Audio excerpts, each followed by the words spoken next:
കേരള സാഹിത്യ അക്കാദമിയുടെ നേതൃത്വത്തിൽ എം.ടി. വാസുദേവൻ നായർ അനുസ്മരണം നടത്തി. ഉന്നത വിദ്യാഭ്യാസ മന്ത്രി ആർ ബിന്ദു ഉദ്ഘാടനം ചെയ്തു. സാമൂഹിക, സാഹിത്യ, രാഷ്ട്രീയ രംഗത്തെ നിരവധി പ്രമുഖരും പരിപാടിയുടെ ഭാഗമായി.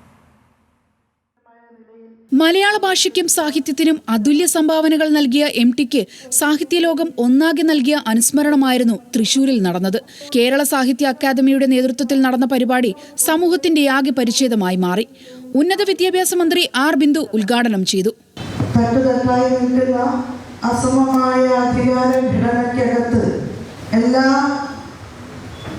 സാമുദായിക വിഭാഗങ്ങളും അതിൻ്റെതായ പ്രയാസങ്ങളും ധർമ്മസങ്കടങ്ങളും അനുഭവിച്ചിരുന്ന ഒരു കാലത്ത് ആ വ്യവസ്ഥയ്ക്കെതിരെ അതിശക്തമായ നിലയിൽ നിലപാട് സ്വീകരിച്ച ഒരു വ്യക്തിയായിരുന്നു എന്ന് സംശയരഹിതമായി സദസ്സിൽ കരുത്തോടെ തന്നെ പ്രഖ്യാപിക്കാൻ ആഗ്രഹിക്കുകയാണ്.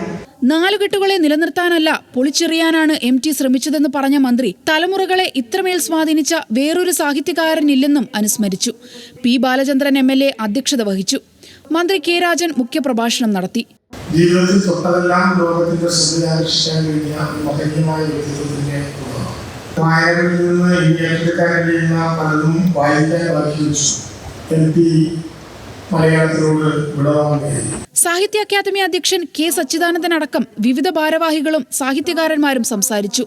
അനുസ്മരണത്തിന്റെ ഭാഗമായി എം.ടിയുടെ ഫോട്ടോ പ്രദർശനവും ശബ്ദരേഖ പ്രക്ഷേപണവും നടന്നു. ന്യൂസ് മലയാളം, തൃശൂർ.